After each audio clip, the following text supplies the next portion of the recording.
Hello student, इस video में मैं आपको बताने जा रहा हूँ उत्तराखंड बोर्ड परीक्षा 2020 इकोनॉमिक्स के सॉल्व क्वेश्चन पेपर को, यानी कि 2020 के बोर्ड एग्ज़ाम में आए हुए इकोनॉमिक्स क्वेश्चन को सॉल्व करके बता रहा हूँ आपको, ताकि आप 2022 आने वाले एग्ज़ाम की तैयारी कर सके, आपको पता चल सके कि आपका पैटर्न कैसा था पहले के। इसी तरह मैं 2020 के बाद 2019 का भी लेके आऊँगा, 18 का भी क्वेश्चन पेपर आपको प्रोवाइड कराऊंगा। बस बने रहिएगा मेरे चैनल के साथ। सब्सक्राइब नहीं किया तो करे रखिएगा, अपने दोस्तों को बीच में भी शेयर के जरूर कीजिए। चलिए हम शुरू करते हैं 2020 के क्वेश्चन पेपर के सॉल्यूशन की, ठीक है ना। जैसा कि आपको पता होना चाहिए कि आपका जो क्वेश्चन पेपर होता है वो कितने मार्क्स का होता है, 100 मार्क्स का होता है, जिसमें आपसे पूछे जाते हैं 32 क्वेश्चंस। और 32 क्वेश्चंस को जो अलग अलग ग्रुप होता है, जहाँ पर 1 मार्क्स का क्वेश्चन होता है 10, ठीक है। 3 मार्क्स के क्वेश्चन भी होते हैं 10, 4 मार्क्स के क्वेश्चन होते हैं 6, और जो है 6 मार्क के क्वेश्चन भी होते हैं 6। तो ये क्वेश्चन का पैटर्न होता है। जबकि क्वेश्चन पेपर को सॉल्व करने के लिए आपको मिलेगा 3 घंटा प्लस 15 मिनट्स अलग से मिलेगा आपको क्वेश्चन पेपर को रीड करने के लिए। 3 घंटा 15 मिनट, ठीक है ना। इतने टाइम का आपको क्वेश्चन पेपर को सॉल्व करना होगा। तो ये तो हो गया आपके क्वेश्चन पेपर के पैटर्न की बात। अब हम करते हैं क्वेश्चन। जो क्वेश्चन पूछा गया था 2020 में, इसमें 1 मार्क्स का जो क्वेश्चन है, सबसे पहला क्वेश्चन, चुनाव की समस्या क्यों उत्पन्न होती है। चुनाव की समस्या क्यों उत्पन्न होती है, तो आंसर है चुनाव मनुष्य की आवश्यकता असीमित होने और साधनों के सीमित होने के कारण चुनाव की समस्या उत्पन्न होती है। दूसरा क्वेश्चन 1 मार्क्स में, मांग में परिवर्तन का अर्थ बताइए। वस्तु की कीमत में होने वाले परिवर्तन से उसकी मांग में होने वाले परिवर्तन को मांग में परिवर्तन कहते हैं। ये सब 1 मार्क्स का ध्यान में रखिएगा, ठीक है। 1 नंबर से लेके 5 नंबर तक के क्वेश्चन 1 मार्क्स बने हैं। Next question number 3। Question number 3 है, जब सीमांत उपयोगिता शून्य होती है तब कुल उपयोगिता निम्न में से क्या होगी। जब सीमांत उपयोगिता यानी कि एम यू बराबर 0 हो तो ध्यान में रखिएगा ट्यू क्या होगी, अधिकतम होगी, यानी कि option number 4 is right. Question number 4, सीमांत उत्पादन वक्र की आकृति सामान्यतः किस प्रकार होती है। आंसर है उल्टा यू। उल्टा यू का मतलब इस तरीके से, पहले ठीक है उत्पादन बढ़ता है फिर नीचे गिरता हुआ होता है, इसलिए उल्टा यू की आकृति बन जाती है। ध्यान में रखिएगा, क्वेश्चन इंपॉर्टेंट है। क्वेश्चन नंबर 5, ये भी 1 मार्क्स का ही क्वेश्चन है। और क्वेश्चन आपसे, बाजार की किसी स्थिति में फर्म के स्वतंत्र प्रवेश एवं बहिर्गमन होता है। किस स्थिति में भी फर्मों का स्वतंत्र बहिर्गमन होता है। एकाधिकार, अल्पाधिकार, पूर्ण प्रतियोगिता, एक। तो इसका आंसर होगा ऑप्शन नंबर 3, पूर्ण प्रतियोगिता की स्थिति में ही फर्मों का प्रवेश और बहिर्गमन पूर्णतः स्वतंत्र होता है। ध्यान में रखिएगा। क्वेश्चन नंबर 6 से लेके क्वेश्चन नंबर 10 तक आपके 3 नंबर वाले क्वेश्चन होंगे, 3 मार्क्स वाले, ठीक है ना। आपसे पूछा गया उत्पादन संभावना वक्र की अवधारणा को चित्र सहित स्पष्ट कीजिए। तो उत्पादन संभावना वक्र उन 2 या 2 से अधिक वस्तुओं के विभिन्न संयोगों को प्रदर्शित करने वाली एक रेखा है, जिन्हें एक उत्पादक उपलब्ध संसाधनों और तकनीक ज्ञान के द्वारा एक समय विशेष पर उत्पादित किया जाता है। क्योंकि 3 नंबर में का है तो आप उसको ग्राफिकल रूप में रिप्रेजेंट करेंगे तो और अच्छा रहेगा। जिसके लिए एक आपको मैंने एग्जाम्पल देना है, यहाँ पर विकल्प दे रखा है वस्तु एक्स, क्योंकि 2 वस्तु के बीच में तुलना करना है। तो पहला संयोग होता है वस्तु एक्स की 0, वस्तु वाई का 50। बी का है, बी में वस्तु एक्स की 1 क्वांटिटी बढ़ा रहा है तो वाई की 5 क्वांटिटी कम हो रही है। तो इस प्रकार से आप वस्तु के उत्पादन के अलग अलग जो विकल्प होते हैं, ठीक है ना, ये जो अलग अलग विकल्प होते हैं, इनको अगर हमने ग्राफिकल रूप में रिप्रेजेंट किया बिल्कुल इसकी तरह, तो हम इसको बोलेंगे उत्पादन संभावना वक्र, ठीक है ना। ये उत्पादन संभावना वक्र का ग्राफ बन गया, देख लीजिए। क्वेश्चन नंबर 7, सामान्य वस्तु तथा निकृष्ट वस्तु में अर्थ को चित्र सहित बताना है। 3 नंबर का क्वेश्चन है, जहाँ पर सामान्य वस्तुओं के बारे में बताना है, निकृष्ट वस्तुओं के बारे में बताना है। तो सामान्य वस्तु के बारे में देखते हैं। सामान्य वस्तु ये ऐसी वस्तु होती है जिस पर मांग का नियम लागू होता है, अर्थात इन वस्तुओं की कीमत के घटने से मांग बढ़ जाएगी और कीमत के बढ़ने से मांग घट जाएगी, अर्थात वस्तु की कीमत और वस्तु की मांग में ऋणात्मक संबंध होता है, ठीक है ना। ऋणात्मक संबंध होने के कारण जब उपभोक्ता की आय और मांग के बीच धनात्मक संबंध होता है। तो यहाँ पर जो ग्राफ मैंने बताया है, बस उपभोक्ता की आय और मांग की मात्रा के बीच में जैसे जैसे आय में वृद्धि होती चली जाएगी, वैसे वैसे वस्तु की मांग में भी वृद्धि होती चली जाती है। दूसरी वस्तु है निकृष्ट। निकृष्ट का दूसरा नाम होता है घटिया। वे वस्तुएं जिन्हें उपभोक्ता हीन दृष्टि से देखता है, आय स्तर के पर्याप्त न होने पर उपभोग करता है, यानी कि आय के बढ़ने के साथ साथ निकृष्ट वस्तुओं की मांग घटती चली जाती है। और जबकि यहाँ पर आय और मांग में ऋणात्मक संबंध होता है और इसका ग्राफ कुछ इस तरह से बनता है। देखिए, ऊपर से नीचे की ओर गिरता हुआ ये। क्यों? आय में वृद्धि होगी तो इस मांग में क्या हो जाएगी? कमी हो जाएगी। क्वेश्चन नंबर 8, ये भी आपका 3 मार्क्स का क्वेश्चन है। ठीक है, 3 मार्क्स का क्वेश्चन है। सीमांत उत्पाद और कुल उत्पाद में संबंध को स्पष्ट कीजिए। सीमांत उत्पाद यानी कि एमपी, कुल उत्पाद यानी कि टीपी के बीच में संबंध बताना है। तो इसका संबंध को निम्न बिंदुओं के माध्यम से दर्शा सकते हैं। इसमें पहला है, बढ़ता एमपी अभिप्राय है टीपी में बढ़ती दर से वृद्धि हो रही है। दूसरा, एमपी का अभिप्राय है, घटते एमपी का अभिप्राय कि टीपी में घटती दर से वृद्धि हो रहा है। जब एमपी शून्य होता है इसका मतलब ये है कि टीपी जो है कांस्टेंट हो जाता है, रुक जाता है। और एमपी के ऋणात्मक होने का मतलब होता है टीपी में कमी होने लगती है। जिसके बीच में संबंध है जो 3 नंबर पर हमको लिखना है। क्वेश्चन नंबर 9, उदासीनता वक्र की विशेषताओं का वर्णन कीजिए। 3 नंबर में ये भी पूछा गया है, तो ध्यान में रखिएगा। 3 नंबर का ऐसा लिखिए, बहुत ज़्यादा लंबा भी नहीं लिखना है आपको, 40-50 शब्दों के बीच में कंप्लीट कर देना है आपको। तो क्वेश्चन है उदासीनता वक्र की विशेषताओं का, और इसका आंसर है उदासीनता वक्र की विशेषताएं। उदासीनता वक्र बाएं से दाएं नीचे गिरता हुआ होता है। मैं आपको बता दूं, उदासीनता वक्र कुछ इस तरह से होता है। ये ठीक है, इस तरह से होता है, ऊपर से नीचे की ओर गिरता हुआ होता है। शॉर्ट इंग्लिश में बोलते हैं आईसी इंडिफरेंस कर्व। उदासीनता वक्र उच्च संतुष्टि स्तर को बताता है। और एक ही उपभोक्ता के अगर 2 वस्तुओं की उदासीनता वक्र बनाया जाए तो कभी भी एक दूसरे को नहीं काटते, कि ये पैरेलल होते हैं। उदासीनता वक्र कभी भी किसी भी अक्ष को स्पष्ट नहीं करता है। और साथ ही नेक्स्ट है, उदासीनता वक्र मूल बिंदु की ओर उन्नतोदर होता है। क्वेश्चन नंबर 10, 3 नंबर का क्वेश्चन है। निम्न तालिका से पूर्ण प्रतियोगिता के अंतर्गत कीमत संतुलन को चित्र सहित स्पष्ट कीजिए। आपको यहाँ पर देखिए, ये क्वेश्चन दिया हुआ है, डेटा दे रखा है, मतलब इसका यूज़ करना है। आपको क्या करना है?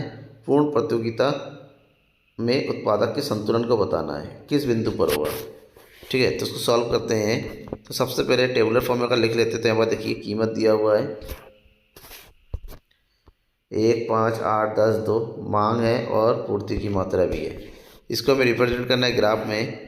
तो ग्राफ में जब रिप्रेजेंट करेंगे, एक चीज़ देखिए यहाँ पर, एक बार में कीमत और मांग को बनाते हैं। कीमत और मांग की तुलना करेंगे तो ये हो गया डी वर्क यानी कि मांग वर्क, और ये हो गया एस वर्क यानी कि पूर्ति वर्क। तो ऐसी बिंदु यानी कि जब कीमत हमारा 8 है, देखिए, तो पूर्ति भी 50 है और मांग भी 50 है, यानी कि दोनों बराबर है। इसका मतलब हुआ कि वस्तु की कीमत 8 होने पर उस वस्तु की पूर्ति और मांग बराबर हो जाती है, जिससे संतुलन कीमत से कहते हैं। कि यहाँ पर जो वस्तु 8 रुपये की जो सामान है, ये संतुलित कीमत है। कहने का मतलब है बिंदु ई पर मांग वक्र तथा पूर्ति वक्र बराबर है, तथा कीमत 8 होने पर वस्तु मांग और पूर्ति दोनों ही 50 इकाइयाँ हैं। अतः ₹8 संतुलन कीमत और 50 इकाइयाँ जो है संतुलन मात्रा होगी। क्वेश्चन नंबर 11, क्वेश्चन नंबर 11 का आंसर, सीमांत उपयोगिता ह्रास नियम को तालिका और चित्र द्वारा स्पष्ट कीजिए। डिस्क्रिप्शन में मैंने दिया हुआ है, डिस्क्रिप्शन में लिंक देखिए दे रहा है क्वेश्चन नंबर 11 करके, और टॉपिक भी डाला हुआ है। ठीक है ना, कुछ क्वेश्चन का लिंक मैंने दे रखा है, जो यहाँ पर मैंने इसका आंसर नहीं दे रखा है, उसको वहाँ पर देखिए तो आपको डिटेल से समझ में आएगा। जिस क्वेश्चन को डिटेल से समझना है उसको मैंने अलग वीडियो बना रखा है, वहाँ से आप देख सकते हैं। फिलहाल क्वेश्चन नंबर 11 का भी आंसर आपको डिस्क्रिप्शन में दिए गए लिंक में मिलेगा। क्वेश्चन नंबर 12, सीमांत लागत को तालिका एवं चित्र द्वारा समझाइए। सीमांत लागत यानी कि MC। सीमांत का मतलब क्या होता है? एक अतिरिक्त इकाई का उत्पादन करने से कुल लागत में जितनी भी वृद्धि होती है उसे उस इकाई की सीमांत लागत कहते हैं। मतलब क्या? सीमांत लागत के परिवर्तनशील लागत पर निर्भर, जैसे जैसे उत्पादन बढ़ता चला जाता है सीमांत लागत में परिवर्तन होता चला जाता है। ऐसे में सीमांत लागत का जो फार्मूला होता है MC n = TC n - TC n - 1। यहाँ पर जो MC n - 1 है, वहाँ पर n इकाई की सीमांत लागत को बताता है, जबकि TC n इकाई की कुल लागत को बताता है। TC n - 1 इकाई की कुल लागत से ठीक पहले वाले इकाई को बताता है।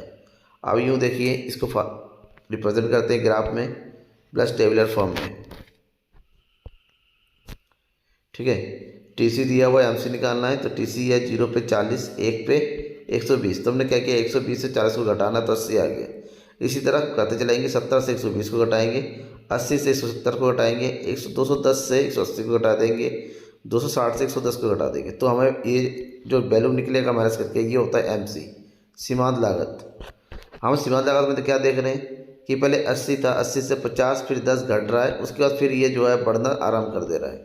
तो ग्राफ में ऊपर प्रेजेंट करें तो सीमांत लागत पहले ऊपर से नीचे आया, फिर नीचे से फिर ऊपर चला गया, यानी कि किस आकृति का बना, यू आकृति का बन गया। ठीक है ना। क्वेश्चन नंबर 13, पूर्ति में वृद्धि से आप क्या समझते हैं? तालिका और चित्र द्वारा स्पष्ट कीजिए। पूर्ति में वृद्धि, पूर्ति में वृद्धि तब होता है जब वस्तु की कीमत समान रहने पर किसी वस्तु की पूर्ति और अन्य कारकों में परिवर्तन के फलस्वरूप बढ़ जाती है। अर्थात कीमत कम होने पर भी या ना बदलने पर भी जब वस्तु की पूर्ति बढ़ जाती है तो उसे पूर्ति में वृद्धि कहते हैं। और इसके जो है कंडीशन 2 होते हैं। वस्तु X की कीमत अगर समान कीमत पर निकालें, ठीक है, तो हम ये देखेंगे समान कीमत पर अधिक पूर्ति होती है। यानी कि देखिए यहाँ पर एक चीज़, ये ग्राफिकल रूप में करते रहा मैं समझाऊँ आपको। वस्तु की कीमत कितनी है 3 और पूर्ति कितनी हो रही 3 की।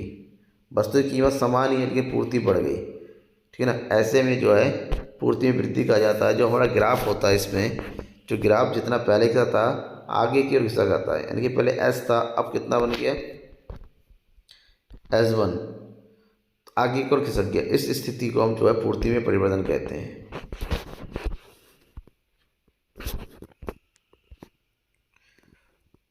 नेक्स्ट, निम्नलिखित तालिका से कुल परिवर्तनशील लागत यानी कि TVC एवं सीमांत लागत यानी कि MC की गणना करनी है।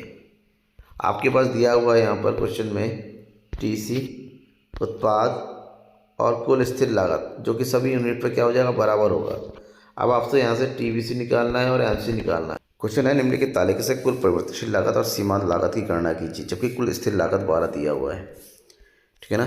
जब कुल स्थिर लागत दे रखा है, जो तालिका में कुल स्थिर लागत सब में 12 हो गया, कुल लागत दिया हुआ है। आपको निकालना है कुल परिवर्तनशील लागत यानी कि TVC। TVC का फार्मूला होता है TVC इक्वल टू होता है TC यानी कि कुल लागत माइनस कुल स्थिर लागत TFC। इसका मतलब क्या है, TVC की निकालने के लिए कुल लागत में से कुल स्थिर लागत को हम घटा देंगे तो हमें निकल आएगा। तो घटाइए, 12 में से 12 गया 0, 20 में से 12 गया 8, 26 में से 12 गया 14, 31 से 12 गया 19, 38 में से 12 गया 26। अब निकालना है MC। MC निकालने के लिए क्या फार्मूला क्या होता है, MC का फार्मूला होता है TCN माइनस TCN-1। यानी कि जिस आइटम के MC निकालना है उससे ठीक ऊपर वाले को माइनस कर देंगे। 0 के ऊपर कुछ नहीं होता है MC, तो ये डैश ही छोड़ देंगे।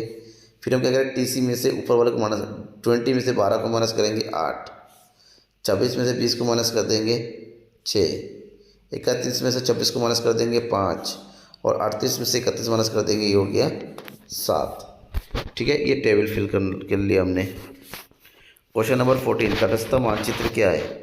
अनादिमान वक्र विश्लेषण की सहायता से उपभोक्ता संतुलन की शर्तों को समझाइए। 6 मार्क्स का क्वेश्चन है और ध्यान में ये रखना है, मैं आपको कहता हूँ ये question very very very very important question है। क्यों? क्योंकि हर साल के क्वेश्चन में इस क्वेश्चन को जरूर पूछा गया है बोर्ड एग्जाम में। तो आपको ये अच्छे से पढ़ना है, समझना है, रटना है, वो भी करना है। आप कर लीजिए। सबसे पहले तटस्थ वक्र के अर्थ को बताना है। यह दो वस्तुओं के संयोग को दर्शाने वाला वक्र है जिसको इस प्रकार व्यवस्थित किया जाता है कि उपभोक्ता उन संयोगों के प्रति उदासीन होता है, किसी एक को अन्य की तुलना में वरीयता नहीं देता। इसका मतलब ये हुआ कि कोई सा भी उत्पादन का संयोग उपभोक्ता के द्वारा किया जा सकता है जिसके प्रति उपभोक्ता ध्यान नहीं देता है कौन सा सही है कौन सा सही नहीं है, सब बराबर होता है। तो अनधिमान वक्र या उदासीनता वक्र या फिर तटस्थ वक्र एक ही बात है। विश्लेषण की सहायता से उपभोक्ता के संतुलन को बताना है। आपको पता होना चाहिए उपभोक्ता उस अवस्था में संतुलन होता है जब वो अपनी सीमित आय से अधिकतम संतुष्टि की प्राप्ति करेगा। इसका मतलब उपभोक्ता की कीमत रेखा उसकी आय और उपभोग वस्तु की कीमतों से निर्धारित होती है। इस कीमत रेखा के साथ उपभोक्ता ऊंचे से ऊंचे उदासीनता वक्र तक पहुंचने के प्रयास करता है। ऐसे में उदासीनता वक्र विश्लेषण में उपभोक्ता के संतुलन की दो प्रमुख शर्तें हैं। पहली शर्त, उदासीनता वक्र कीमत रेखा को स्पर्श करता हुआ होना चाहिए जैसे कि इस ग्राफ में दे रखा है, मतलब मात्रात्मक रूप में x वस्तु y की प्रतिस्थापन दर x और y वस्तुओं की कीमतों के अनुपात के बराबर होनी चाहिए। ठीक है ना। ये जो r और s दिया हुआ है ये है कीमत रेखा, और ये ऊपर जो दे रखा है ये गोल राउंड सा ये है आपका उपभोक्ता संतुलन। जहाँ पर ये आपस में मिलेगा वही उपभोक्ता संतुलन की होगा। और दूसरा पॉइंट है स्थायी संतुलन के लिए संतुलन बिंदु पर उदासीनता वक्र मूल बिंदु की और उन्नतोत्तर होना चाहिए, अर्थात संतुलन बिंदु पर एमआरएस घटती हुई होनी चाहिए। मतलब क्या हुआ, जो एमआरएस होता है वो कम होना चाहिए। जैसे कि यहाँ पर अगर बदल रहा है तो ये के आ रहा है तो सही नहीं है, बट ये जो आ रहा है यानी कि IC2 जो कीमत के बराबर भी है और इसमें परिवर्तन नहीं हो रहा है, तो इस स्थिति को उपभोक्ता का संतुलन स्तर कहा जाएगा। क्वेश्चन नंबर 15, दीर्घकालीन उत्पादन फलन से आप क्या समझते हैं, चित्र की सहायता से स्पष्ट कीजिए। इसका क्वेश्चन भी आपको डिस्क्रिप्शन में दिए गए लिंक में मिलेगा, आप लिंक खोलिए, इसको क्वेश्चन का आंसर मिल जाएगा। क्वेश्चन नंबर 16, पूर्ण प्रतियोगिता से आप क्या समझते हैं, पूर्ण प्रतियोगिता के अंतर्गत फर्म के अल्पकालीन संतुलन को स्पष्ट कीजिए। ये क्वेश्चन भी मैंने ऑलरेडी डिस्क्रिप्शन में दिया हुआ है, फिर भी आप यहाँ पर देख सकते हैं। सबसे पहले आपको बताना है पूर्ण प्रतियोगिता किसे कहते हैं। पूर्ण प्रतियोगिता बाजार की ऐसी स्थिति होती है जहाँ पर एक समान वस्तु के बहुत अधिक क्रेता और विक्रेता उपलब्ध होते हैं। एक क्रेता एक विक्रेता की बाजार कीमत को प्रभावित नहीं कर पाते हैं। यही कारण है कि पूर्ण प्रतियोगिता में वस्तु में बाजार की एक ही कीमत प्रचलित होती है। पूर्ण प्रतियोगिता में कीमत निर्धारण क्या होता है, पूर्ण ध्यान में रखना कि पूर्ण प्रतियोगिता में वस्तु की कीमत का निर्धारण उस बिंदु पर होता है जहाँ पर वस्तुओं की मांग और वस्तुओं की पूर्ति दोनों आपस में क्या हो जाए, बराबर हो जाए, और जिस बिंदु पर ये बराबर होगा उसी को संतुलन स्तर कहा जाएगा। ठीक है ना, यानी कि जहाँ पर वस्तुओं की मांग और वस्तु की पूर्ति बराबर होगी। प्रोफेसर मार्शल ने कहा था कि मांग और पूर्ति वास्तव में जिस प्रकार कैंची के दो फलन होते हैं, एक कटाते कटेगा नहीं, उसी प्रकार के मांग और पूर्ति अर्थव्यवस्था के दो कैंची के फलन होता है, जिसके बिना अर्थव्यवस्था आगे नहीं बढ़ सकती है। इसको यूँ समझ सकते हैं, टेबुलर फॉर्म में यह वस्तु की कीमत, उस कीमत पर पूर्ति की मात्रा, उस कीमत पर मांग की मात्रा दिया हुआ है। अब इसी को हम जो है ग्राफिकल रूप में रिप्रेजेंट करते हैं तो कुछ इस तरह से ग्राफ बन के आता है। ठीक है ना, जहाँ पर DD ये बन गया और SSC ये बन गया, बीच में बन गया E, और ये जो E होता है यहीं पर आपका D इक्वल टू क्या है, S है। ये हो गया आपका व्यष्टि अर्थशास्त्र के सभी प्रश्नों के उत्तर। अब हम बात करेंगे समष्टि अर्थशास्त्र की।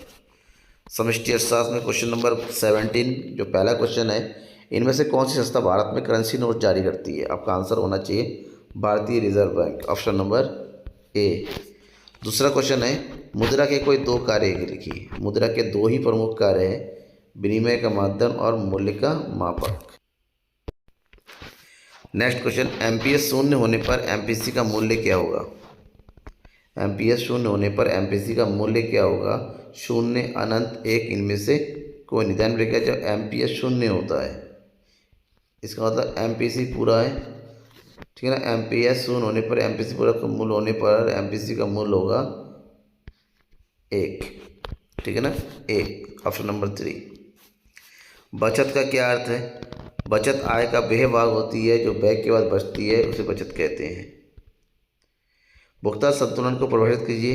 भुगतान संतुलन किसी भी राष्ट्र के एक वित्तीय वर्ष में जो आयात और निर्यात होता है, उन आयात निर्यात का लेखा जोखा होता है। ठीक है, नेक्स्ट है क्वेश्चन नंबर 22 से लेके 26 तक के 3 मार्क्स के क्वेश्चन है। पहला क्वेश्चन दे रखा है इसमें, क्वेश्चन नंबर 22 3 मार्क्स का, स्फीतिक अंतराल की अवधारणा को चित्र सहित स्पष्ट कीजिए। स्फीतिक अंतराल, जिसकी महंगाई की स्थिति भी कहते हैं, किसी भी अर्थव्यवस्था में एक ऐसी स्थिति होती है जो उस अर्थव्यवस्था के पूर्ण रोजगार के लिए जितनी वास्तविक सामूहिक मांग है और जितनी होनी चाहिए उस चीज़ों का डिफरेंस होता है। ये एक ऐसी स्थिति होती है जहाँ पर सामूहिक मांग सामूहिक पूर्ति की तुलना में ज़्यादा होती है। इसका मतलब हुआ स्फीतिक अंतराल निकालेंगे तो होगा AD minus AS, aggregate demand minus aggregate supply.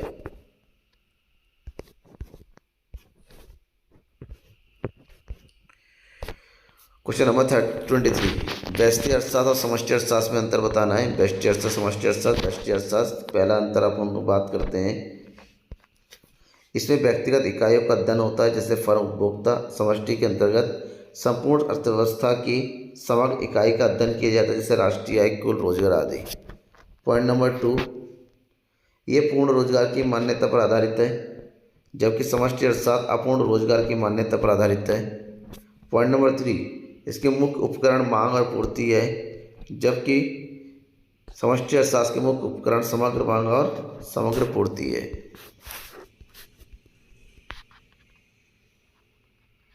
समग्र मांग के घटकों का वर्णन करना है।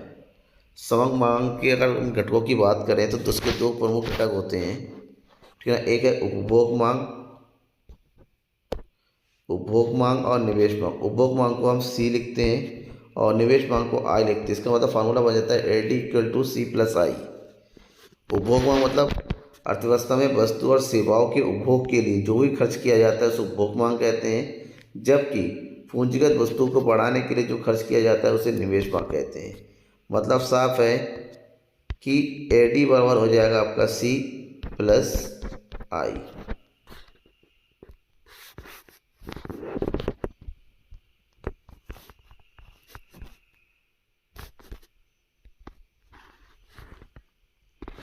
क्वेश्चन नंबर 25, भुगतान संतुलन खाते में दृश्य और अदृश्य मदों का क्या तात्पर्य है। अदृश्य मदों के 2 उदाहरण लिखिए। तो दृश्य मदें वैसी वस्तु होती हैं जिसका भौतिक अस्तित्व होता है, यानी कि जिसको हम देख सकते हैं, छू सकते हैं, जैसे मशीन, कपड़े, खाद्य पदार्थ आदि। जबकि अदृश्य मदें वे मदें होती हैं जिसका भौतिक अस्तित्व नहीं होता, ना इसको हम देख सकते ना छू सकते हैं, जिसकी वैल्यू जरूर होती है, जैसे संचार सेवाएं, परिवहन सेवाएं, टूरिज्म आदि। क्वेश्चन नंबर 26, विनिमय दर का क्या अर्थ है। स्थिर विनिमय दर को स्पष्ट कीजिए। 3 नंबर का क्वेश्चन है ये भी। विनिमय दर वह दर होती है जिसमें एक देश की एक मुद्रा इकाई का दूसरे देश की मुद्रा के साथ आदान प्रदान होता है। जैसे अगर $1 की बात करें तो 75 रुपये का पेमेंट किया जाता है, तो इसे बोलेंगे विनिमय दर। दूसरा क्वेश्चन है इसी में, स्थिर विनिमय दर। स्थिर विनिमय दर वह दर है जिसका निर्धारण सरकार द्वारा किया जाता है। इसमें सामान्यतः कोई परिवर्तन नहीं होता, लेकिन आवश्यक पड़ने पर बहुत ही कम एक सीमा तक परिवर्तित किया जा सकता है। क्वेश्चन नंबर 27, निवेश गुणक से आप क्या समझते हैं, इसकी गणना कैसे की जाती है, उदाहरण सहित बताना है। तो निवेश गुणक का अगर आंसर आपको डिटेल से पढ़ना है, आंसर जो है डिस्क्रिप्शन में मैंने दिया हुआ है, आप वहाँ से देख सकते हैं। क्वेश्चन नंबर 28, सरकारी बजट को परिभाषित कीजिए, इसके मुख्य कारण बताना है। सरकारी बजट एक ऐसा बजट होता है जिसमें किसी भी देश की सरकार के आय और व्यय का अनुमानित ब्यौरा दिया होता है। इसका मतलब एक वर्ष में सरकार को कितना व्यय करना है, कितना आय करना है, जो कि अनुमान होता है, उसी के संपूर्ण लेखा जोखा को हम सरकारी बजट कहते हैं। टेलर ने कहा था, सरकार बजट की मास्टर योजना वित्तीय योजना है। ये आगामी आय के अनुमान और बजट वर्ष के प्रस्तावित व्यय को अनुमान साथ साथ प्रदान करता है। ये बताता है पिछली बार जो बजट बनाया था उसका कितना खर्च हो गया है, क्या रहा उसका रिजल्ट, और नया जो है काम किस प्रकार से शुरू होगा। ये आय और व्यय का ब्यौरा बताता है। सरकारी बजट के कुछ उद्देश्य हैं। पहला है, बजट का मुख्य उद्देश्य अर्थव्यवस्था में आर्थिक विकास की गति को बढ़ाना होता है, संतुलन क्षेत्रीय विकास करना होता है, आर्थिक विषमताओं को कम करना होता है, और अर्थव्यवस्था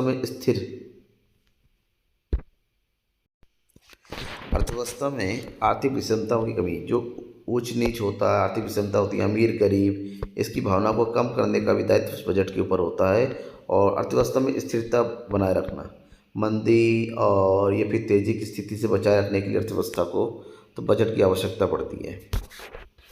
क्वेश्चन नंबर 29, संतुलित बजट, बचतपूर्ण बजट और घाटे के बजट की अवधारणाओं को स्पष्ट करना है।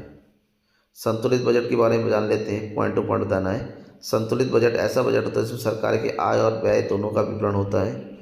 इसका मतलब संतुलित बजट में बजट की आय और बजट की व्यय दोनों आपस में बराबर होता है। दूसरा है बचतपूर्ण बजट, ऐसे बजट जहाँ पर सरकार की आय ज़्यादा होती है और व्यय कम होती है, इसे बचतपूर्ण बजट कहते हैं। और तीसरा है घाटे का बजट। घाटे का मतलब क्या होता है कि ऐसी स्थिति जहाँ पर सरकार के जो है व्यय ज़्यादा होते हैं और आय कम होती हैं। नेक्स्ट क्वेश्चन नंबर 30, राष्ट्रीय आय की विभिन्न अवधारणाओं को बताइए। 6 मार्क्स में पूछा गया क्वेश्चन है। अब राष्ट्रीय आय की प्रमुख 8 अवधारणाएं हैं। कौन कौन सी? बाजार कीमत पर सकल घरेलू उत्पाद GDPMP, बाजार कीमत पर सकल राष्ट्रीय उत्पाद GNPMP, बाजार कीमत पर शुल्क राष्ट्रीय उत्पाद एलएनपी बाजार कीमत पर शुल्क घरेलू उत्पाद एनडीपीएमपी, साधारण लागत पर शुद्ध घरेलू उत्पाद एनडीपीएफसी, और लास्ट है साधारण लागत पर सकल घरेलू उत्पाद जीडीपीएफसी। ठीक है, तो ये हो गया आपका राष्ट्रीय की अवधारणा। इसका डिटेल से आपको लिखना है, तब जाके आपको पूरा मार्क्स मिलेगा। क्वेश्चन नंबर 31, केंद्रीय बैंक के प्रमुख कार्यों को व्याख्या कीजिए। केंद्रीय बैंक के प्रमुख कार्य कौन कौन से हैं? और केंद्रीय बैंक के कार्यों की बात करें, सबसे पहला है नोटों को निर्गमन करना, दूसरा बैंकों के बैंक के रूप में कार्य करना, ठीक है ना, व्यापारिक बैंकों के लिए अंतिम ऋणदाता के रूप में काम करना। नेक्स्ट है सरकार के बैंकर के रूप में करना, जब पर सरकार को विभिन्न बैंकिंग सुविधाएं प्रदान की जाती हैं। और लास्ट है विदेशी विनिमय कोषों का संरक्षण। आरबीआई है किसी भी देश की केंद्रीय सरकारी होती है, उस देश की जो विदेशी विनिमय होता है उसको संरक्षण करके रखना, उसको विनिमय कैसे किया जाता है, लाइसेंस प्रोवाइड करना। और नेक्स्ट है साख नियंत्रण। देश में साख की मात्रा को किस प्रकार से घटाया या बढ़ाया जा सके, नियंत्रण किस प्रकार रखा जा सके, उसके लिए भी जो है कार्य करती है केंद्रीय बैंक। और लास्ट क्वेश्चन है अनैच्छिक बेरोजगारी से आप क्या समझते हैं, इसके प्रमुख कारणों को बताइए। इसके आंसर को डिटेल से पढ़ना है तो डिस्क्रिप्शन में दिए गए लिंक को आप देख सकते हैं। ठीक है ना, तो ये रहा आपका 2020 के संपूर्ण क्वेश्चन, और उसका आंसर बिल्कुल इजी तरीके से आपको पता है। ज़्यादा से ज़्यादा शेयर कीजिए इस वीडियो को, ताकि उनको भी एग्ज़ाम से रिलेटेड फ़ायदा पहुंच सके। Thank you everyone.